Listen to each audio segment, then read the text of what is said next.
Congress party ने ऐलान कर दिया है कि वो वंदे मातरम का केवल 2 शुरुआती पैरा ही गाएगी। अब कांग्रेस पार्टी की कार्य समिति के इस फैसले पर सियासी घमासान मच गया है। केंद्रीय गृह मंत्री अमित शाह से लेकर गिरिराज सिंह तक ने कांग्रेस पर तुष्टीकरण की राजनीति का आरोप लगाया।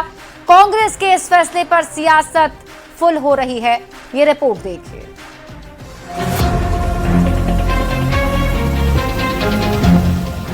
वंदे मातरम पर 15 अगस्त को कांग्रेस मुख्यालय में जो कुछ भी हुआ, उस पर अभी विवाद थमा भी नहीं था कि एक बार फिर वंदे मातरम पर सियासी संग्राम मच गया है, क्योंकि कांग्रेस पार्टी ने वंदे मातरम पर ऐसा फैसला लिया जिसने सियासत सुलगा दी। कांग्रेस पार्टी की कार्य समिति ने साल 1937 के प्रस्ताव को फॉलो करते हुए वंदे मातरम का शुरुआती 2 पैरा ही गाने का फैसला लिया है। केंद्रीय गृह मंत्री अमित शाह ने कांग्रेस के इस फैसले को देश विरोधी बताया। अमित शाह ने कहा, कांग्रेस ने वंदे मातरम के 2 टुकड़े किए, अब राहुल गांधी के नेतृत्व में कांग्रेस पार्टी एक बार फिर तुष्टीकरण की राजनीति को आगे बढ़ा रही है। 1937 में कांग्रेस पार्टी ने मुस्लिम अपीसमेंट के लिए वंदे मातरम के 2 टुकड़े कर देश के विभाजन की नींव डाली थी। कांग्रेस के वंदे मातरम के 2 ही पैरा गाने के फैसले से सियासत भड़क गई है। कांग्रेस के इस फैसले पर पॉलिटिक्स फुल हो रही है। केंद्रीय मंत्री गिरिराज सिंह ने कहा कि कांग्रेस अब मुस्लिम लीग कांग्रेस हो गई है। कांग्रेस देश को तबाह करना चाहती है। 15 अगस्त को कांग्रेस के चेहरे से नकाब उतर गया। ये गांधी जी का कांग्रेस नहीं है, ये कांग्रेस है सोनिया गांधी का, और ये कांग्रेस आज मुस्लिम लीग कांग्रेस हो गया। सच ही का।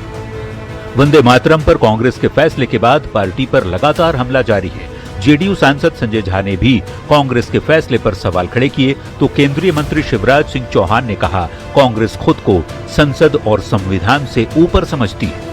जो संविधान के वाले लोग हैं, अगर पार्लियामेंट ने पास किया है सारे, तो बिल्कुल इसको मानना चाहिए सबको। आप उसके ऊपर तो नहीं है। अगर कोई कानून है, सबको तो कानून के दायरे में रहना। संसद से ऊपर हो गए, ये संविधान के ऊपर हो गए। संसद ने कानून बनाया है कि वंदे मातरम पूरा गाना ये आवश्यक है, अपमान करना अपराध होगा। वंदे मातरम को लेकर बीजेपी और कांग्रेस के बीच विवाद 15 अगस्त को शुरू हुआ। बीजेपी ने आरोप लगाया कि कांग्रेस मुख्यालय में स्वतंत्रता दिवस समारोह के दौरान पूरा वंदे मातरम गाए जाने पर सोनिया गांधी ने इसे रोकने की कोशिश की है। इसके बाद कांग्रेस वर्किंग कमेटी ने ऐलान किया कि पार्टी अपने सभी कार्यक्रमों में वंदे मातरम के सिर्फ शुरुआती 2 पैरा गाएगी। अब कांग्रेस के इस फैसले पर सियासी संग्राम शुरू हो गया है। बड़ा सवाल है, क्या कांग्रेस को संसद के बनाए गए कानूनों से ज्यादा अपनी पार्टी का प्रस्ताव ज्यादा प्यारा है? न्यूज 18 के लिए दिल्ली से अमितेश सिंह के साथ ब्यूरो रिपोर्ट। तो वहीं केंद्रीय मंत्री ललन सिंह ने का कांग्रेस पर बड़ा हमला। वंदे मातरम के 2 पैरा गाने पर उन्होंने हमला किया है। कांग्रेस को देशभक्ति से मतलब नहीं है। उन्होंने कहा कि एक वर्ग को खुश करने के लिए फैसला कांग्रेस ने लिया है। कांग्रेस पर तुष्टीकरण की राजनीति का आरोप ललन सिंह ने लगाया है।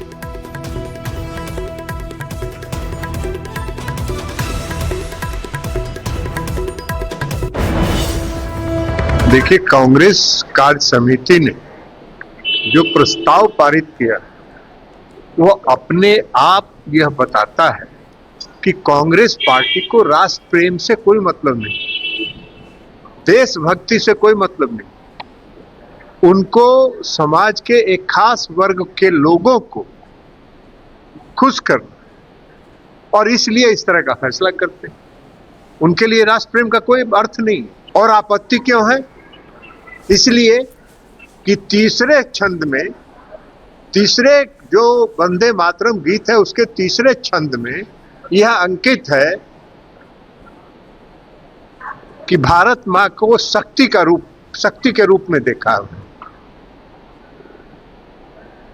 चौथे अंक में दुर्गा की चर्चा है, तो इसलिए उनको 2 छंद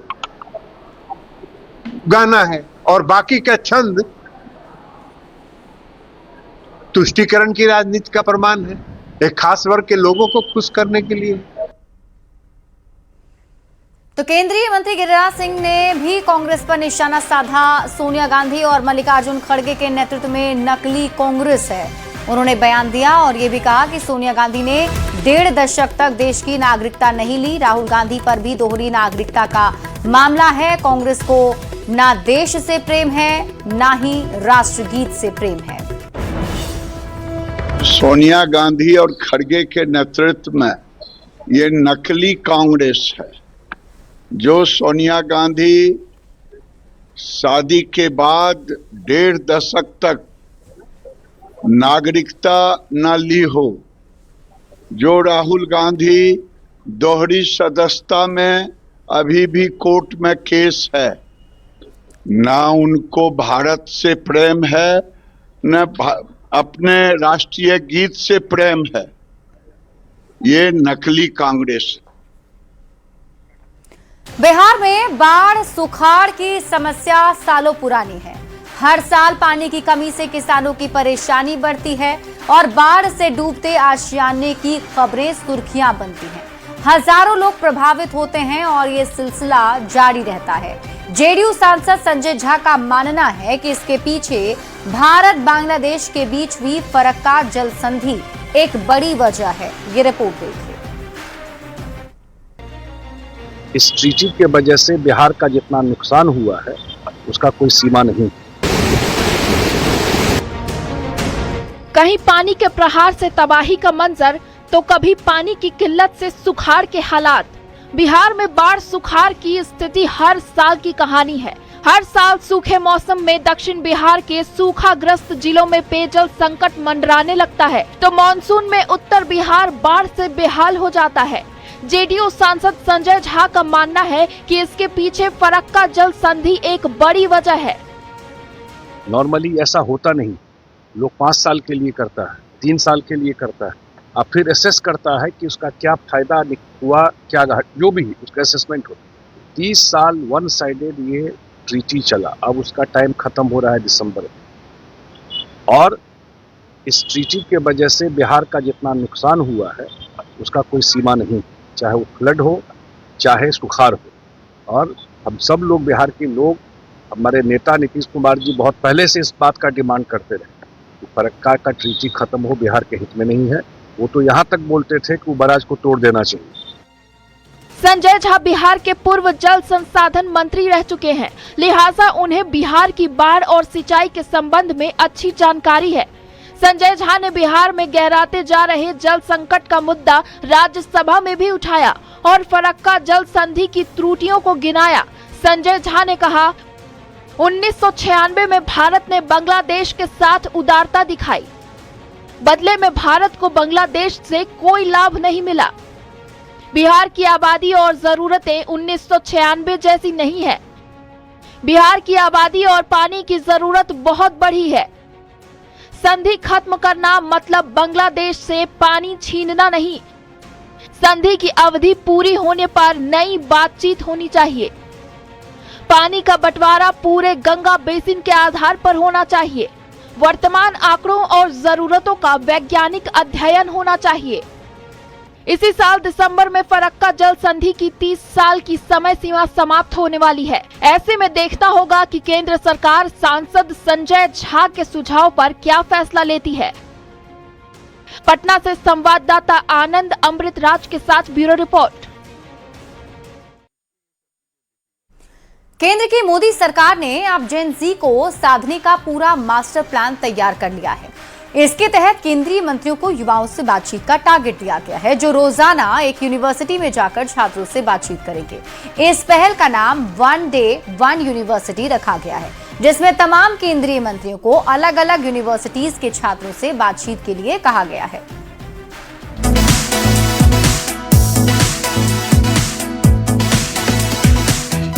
पूरे देश में इन दिनों युवाओं, खासकर जेन ज़ी की सबसे ज्यादा चर्चा हो रही है।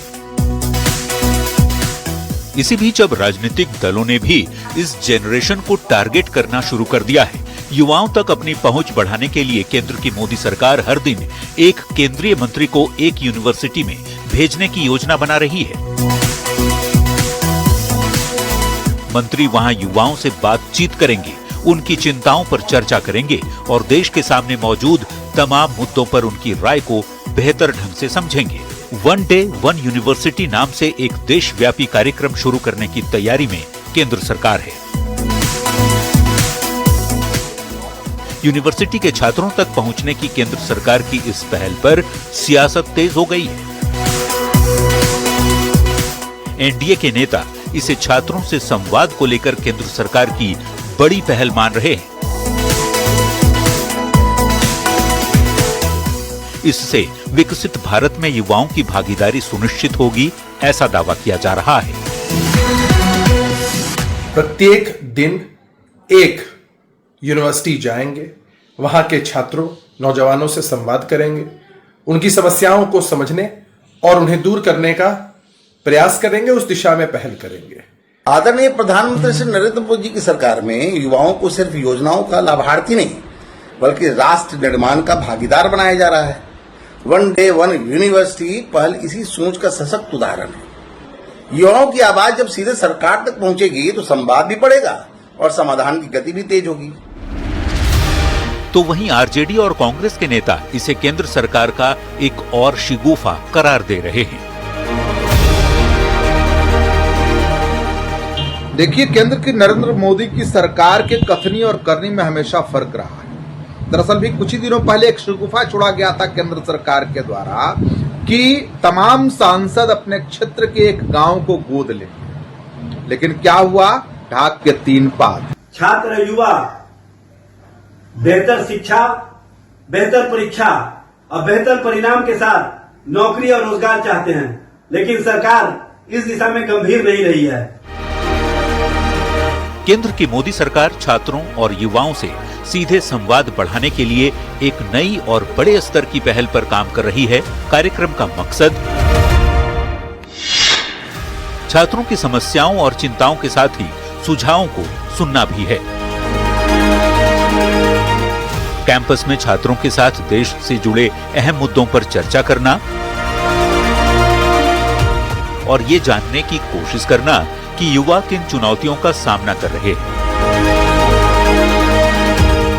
केंद्र सरकार की ये पहल ऐसे समय सामने आई है जब नीट पेपर लीक समेत विभिन्न मुद्दों को लेकर छात्रों के विरोध प्रदर्शन देखने को मिले हैं। शिक्षा और प्रतियोगी परीक्षाओं से जुड़े मुद्दों पर छात्रों की नाराजगी के बीच सरकार का ये कार्यक्रम बेहद अहम माना जा रहा है। न्यूज़ 18 के लिए पटना से अमित कुमार के साथ ब्यूरो रिपोर्ट। काली कमाई से अकूत संपत्ति हासिल करने वाले बिहार मुक्त विद्यालय शिक्षण एवं परीक्षा बोर्ड के उप निदेशक अजय कुमार सिंह के ठिकानों पर ईओयू की रेड से हड़कंप मच गया। ईओयू ने अजय सिंह के 3 ठिकानों पर छापेमारी की। अजय कुमार सिंह पर आय से ज्यादा 3 करोड़ की संपत्ति बनाने का आरोप है। ये रिपोर्ट देखिए।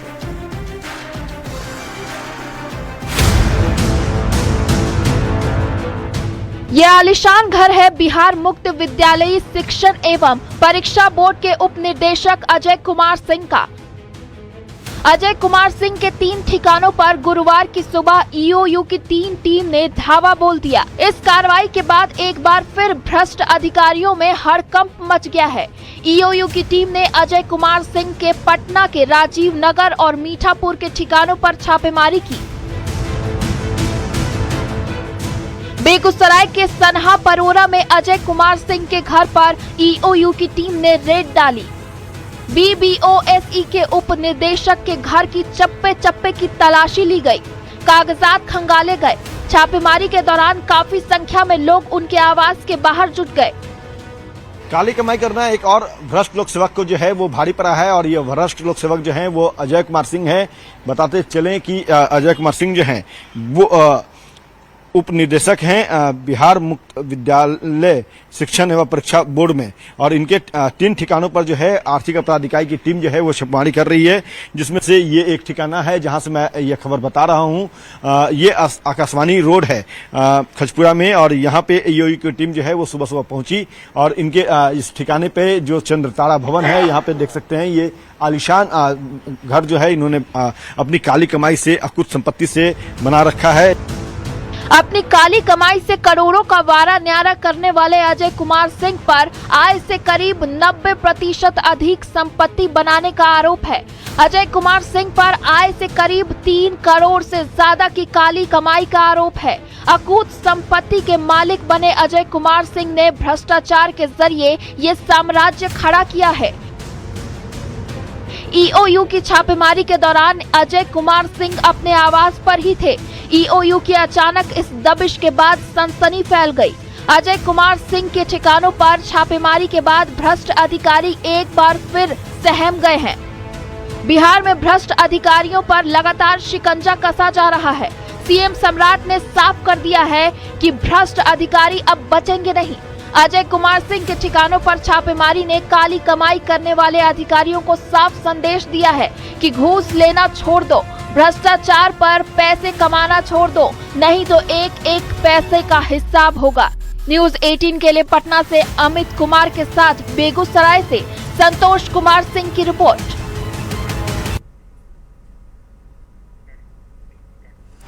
हाजीपुर के चर्चित ठेकेदार राम नरेश राय की हत्या के बाद आरजेडी नेता तेजस्वी यादव उनके परिवार से मिलने उनके आवास पहुंचे।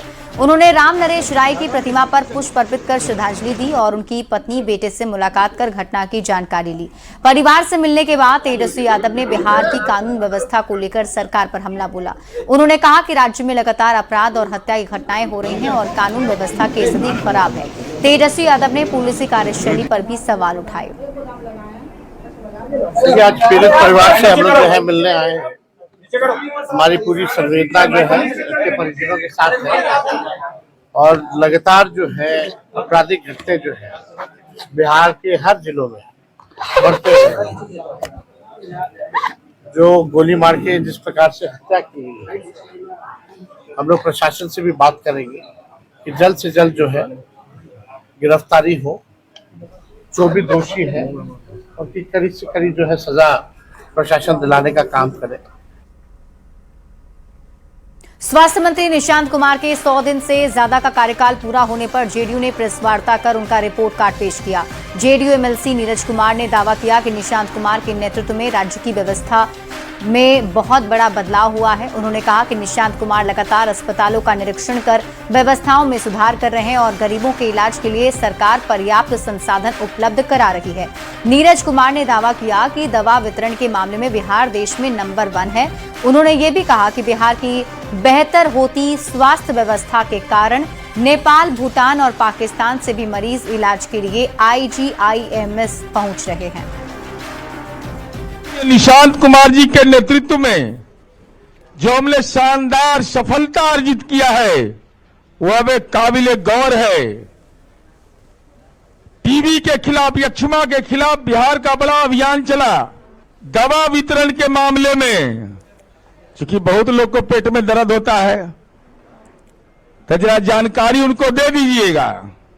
दवा वितरण के मामले में हम देश में नंबर 1। ये हमारी प्रशासकीय कार्य क्षमता हमारी स्वास्थ्य मंत्री की है। व्यवस्था को जवाबदेह बनाना है और माननीय स्वास्थ्य मंत्री निशांत जी डॉक्टर, विशेषज्ञ सेवाएं, आईसीयू, वेंटिलेटर, डायलिसिस, दवा, जांच और अस्पताल की क्षमता बढ़ाकर यह स्पष्ट कर दिया कि सम्राट और निशांत की जोड़ी का काम बोलता है।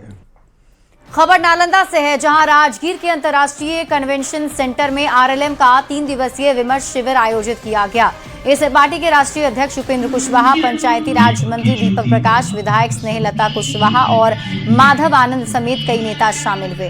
कार्यक्रम को संबोधित करते हुए उपेंद्र कुशवाहा ने कहा कि गठबंधन की राजनीति के बिना आज के दौर में कोई भी पार्टी आगे नहीं बढ़ सकती। उन्होंने कहा कि बीजेपी आरएलएम के साथ गठबंधन धर्म बेहतर तरीके से निभाया है, इसलिए उनकी पार्टी आगे भी बीजेपी के साथ मजबूती से खड़ी रहेगी। गठबंधन की राजनीति आज अपरिहार्य है, इसके बिना काम नहीं चल सकता।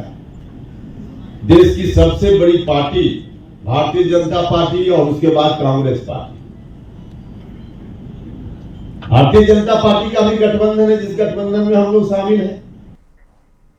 पटना में आयोजित एक कार्यक्रम में मुख्यमंत्री सम्राट चौधरी ने ग्रामीण व्यवस्था में बदलाव और तेजी से विकास को लेकर केंद्रीय मंत्री से और ज्यादा मदद की अपील की, जिस पर केंद्रीय ग्रामीण विकास मंत्री शिवराज सिंह चौहान ने कहा कि वीबी राम जी यानी विकसित भारत गारंटी पर फॉर रोजगार एंड आजीविका मिशन ग्रामीण के तहत वित्तीय वर्ष 2026-27 में सिर्फ मार्च तक केंद्र से बिहार की राशि मिलाकर 9,402 करोड़ रुपए की मदद मिलेगी और अगले 5 साल में बिहार को 47,000 करोड़ से ज्यादा की राशि मिलेगी।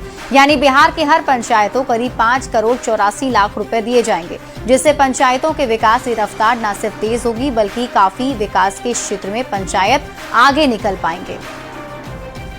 भारत जी राम जी के अभियान में भी लगभग 55,000 करोड़ रुपया आप अगले 5 वर्षों में हमको देने वाले हैं।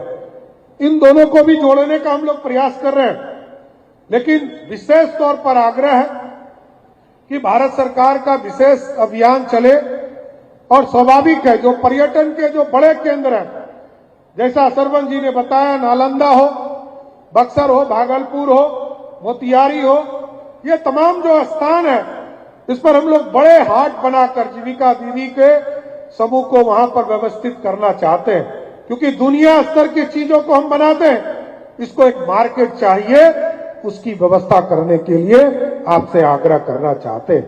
विकसित भारत जी राम जी योजना के अंतर्गत कितनी राशि मिलने वाली है? 26 और 27 में इस साल सम्राट जी केवल मार्च तक के लिए बिहार और केंद्र का हिस्सा मिला के 9,402 करोड़ रुपए की राशि का आवंटन किया गया है केवल मार्च तक के लिए।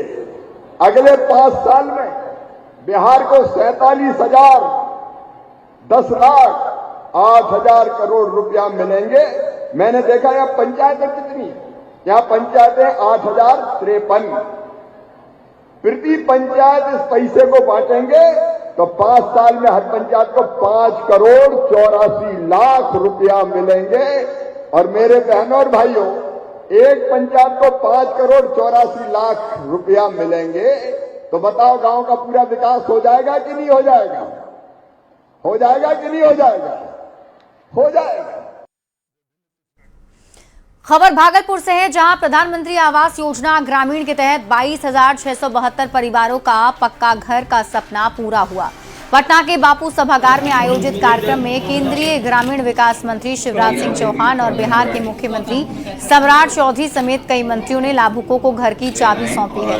कार्यक्रम का सीधा प्रसारण भागलपुर के समीक्षा भवन सभागार में किया गया, जहां स्थानीय लाभुक भी शामिल हुए। जिलाधिकारी अलंकृता पांडे ने बताया कि जिले में 22,672 आवास पूरे हो चुके हैं, वहीं 39,262 लाभुकों को दूसरी और 27,000 लाभुकों को तीसरी किस्त की राशि बैंक खातों में भेजी गई है। मंत्री हम लोग को सहयोग किए, हम लोग को छत का मकान नहीं था, उनके सहारे से छत का मकान बनाए।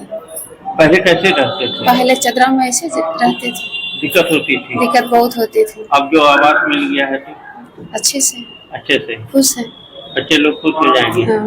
और आज आप लोग को घर पहले चदरा का घर में था, बारिश पड़ता दिक्कत होता था, अब तो दे दिए, अब घर बना लिए, अच्छे लगते हैं, परिवार के साथ रहते हैं, बाल बच्चा के साथ रहते हैं। कितना खुशी बुझा रहा है? नाश्ता डिब्बा ले लीजिएगा। कितना खुशी बुझा रहा है? बहुत खुशी है। आज प्रधानमंत्री आवास योजना ग्रामीण के अंतर्गत वित्तीय वर्ष 2024-25 और 25-26 के अंतर्गत जिले में कुल 22,672 आवास पूर्ण करा लिया गया है और 39,262 लाभुकों के खाते में द्वितीय किस्त गई है। 27,000 लाभुकों के खाते में तृतीय किस्त की राशि भी अंतरित करवा दी गई है और टोटल 45,411 के विरुद्ध 44,959 लाभुकों के आवास की स्वीकृति प्रदान कर दी गई है। और बाकी भी लोगों का जो सर्वेक्षण सूची में सर्वेक्षण करवाया जा रहा है आवास प्लस 2024 के अनुसार, और जिसकी भी प्रतीक्षा सूची जो है उसकी भी निर्माण की प्रक्रियाधीन है। खबर दानापुर से है, जहां छितनामा के Ambedkar institute of higher education के बी फार्मा और बीएससी नर्सिंग के छात्र छात्राओं ने परीक्षा परिणाम में गड़बड़ी का आरोप लगाते हुए जमकर हंगामा किया है। छात्रों का आरोप है कि परीक्षाएं पास कराने और सेंटर मैनेज करने के नाम पर उनसे पैसे लिए गए थे। इसके बावजूद परीक्षा परिणाम जारी होने के बाद करीब 90% छात्र छात्राओं के फेल होने से उनका आक्रोश फूट पड़ा। छात्रों का कहना है कि उनसे ये कहकर पैसे लिए गए थे कि परीक्षा केंद्र को मैनेज किया जाए जाएगा और उन्हें परीक्षा में परेशानी नहीं होगी। छात्रों ने परीक्षा की उत्तर पुस्तिकाओं की दोबारा जांच कराने और पूरे मामले की निष्पक्ष जांच की मांग की है। हुए हैं, पैसा लिया गया, उस हिसाब से रिजल्ट नहीं आया, जिसके कारण लोग यहाँ पर मतलब जितने भी स्टूडेंट हैं वो लोग यहाँ पर आए हुए हैं। अब ये बताइए, बिहार में सेशन लेट चल रहा है, 24-28 का सेशन है, अभी तक 5वां सेमेस्टर का एग्जाम होना चाहिए था, लेकिन अभी सिर्फ पहला सेमेस्टर का रिजल्ट आया। पहला सेमेस्टर का रिजल्ट में ही तकरीबन 90% बच्चे फेल हुए हैं, और वो भी बहुत कम अंकों से फेल हुए हैं। और रहा बात पैसों का, तो पैसे लेकर पास कराने की बात सही है बिल्कुल। ये जांच का विषय, इसमें जो जांच है वो की जाएगी। अभी छात्रों को यही मैसेज दिया गया कि आप लोग लॉफुल प्रोटेस्ट ही करिए, पीसफुल रहना चाहिए और बिना परमिशन के एकत्रित नहीं हो सकते हैं। तो यही मैसेज उनको दिया गया है। बोला गया है कि आप अप्रोप्रिएट फोरम पे जाके अपनी कंप्लेंट्स को रेज करें, तो वहाँ से उनका निष्पादन। और अगली खबर रोहतास से है, जहां डेहरी में सोन नदी का जलस्तर लगातार बढ़ने से जल संसाधन विभाग और स्थानीय प्रशासन ने किसानों और पशुपालकों को सतर्क रहने की सलाह दी है। दरअसल बराज से करीब 2 लाख क्यूसेक अतिरिक्त पानी सोन नदी में पहुंचने के बाद जलस्तर में अचानक बढ़ोतरी हुई। सोन नदी के बीच बने बालू के टीलों पर कुछ किसान परवल और खीरा जैसी मौसमी सब्जियों की खेती करते हैं और मवेशी भी रखते हैं। प्रशासन ने ऐसे लोगों से समय रहते सुरक्षित स्थान पर जाने को कहा है। कई लोग नाव के जरिए बाहर निकलने लगे हैं। हालांकि कुछ किसान अभी भी अपनी फसल और मवेशियों के कारण वहीं रुके हुए हैं।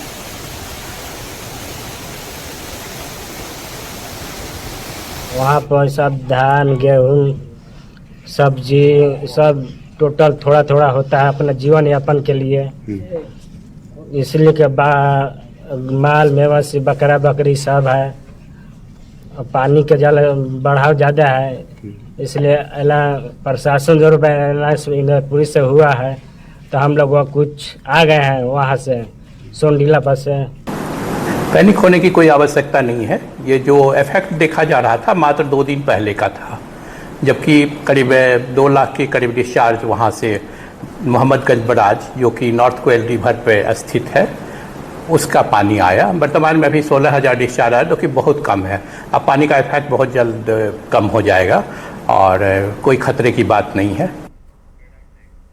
खबर छपरा से है, जहां लगातार हो रही बारिश के बाद गंगा और घाघरा नदी का जलस्तर तेजी से बढ़ रहा है। घाघरा नदी में महज 12 घंटे में 10 सेंटीमीटर से ज्यादा पानी बढ़ने से तटीय और दियारा इलाकों में बाढ़ की आशंका बढ़ गई। नदी किनारे रहने वाले लोगों की चिंता भी बढ़ने लगी है। हालांकि प्रशासन के अनुसार अभी तक बाढ़ से किसी तरह के नुकसान की सूचना नहीं है। सारण के डीएम वैभव श्रीवास्तव ने बताया कि प्रशासन नदियों के जलस्तर और तटीय इलाकों की लगातार निगरानी कर रहा है। फिलहाल स्थिति नियंत्रण में है। सभी जगह हम लोगों ने बाढ़ के पूर्व की तैयारियां कंप्लीट की हैं। हम लोगों ने जो हमारे प्रमुख आक्राम्य स्थल थे, जहां पे पिछली बार कटाव हुआ था, जैसे सबलपुर, हैजलपुर, हसनपुर, बनिया, इस तरह के जो इम्पोर्टेंट लोकेशंस थे, वहां पे योजनाओं को लगभग पूरा किया जा चुका है। बाकी सभी जगह पे फ्लड फाइटिंग के लिए हम लोगों ने बोरे उपलब्ध कराए हैं। लगातार हम लोग जल स्तर को भी मॉनिटर कर रहे हैं और हम लोगों ने एक कम्युनिकेशन प्लान भी तैयार किया है। प्रत्येक दिन स्थानीय लोगों से फ़ोन करके पूछा जाता है कि आपके क्षेत्र में जल स्तर कैसा है। अभी स्थिति पूरी तरह सामान्य बनी हुई है।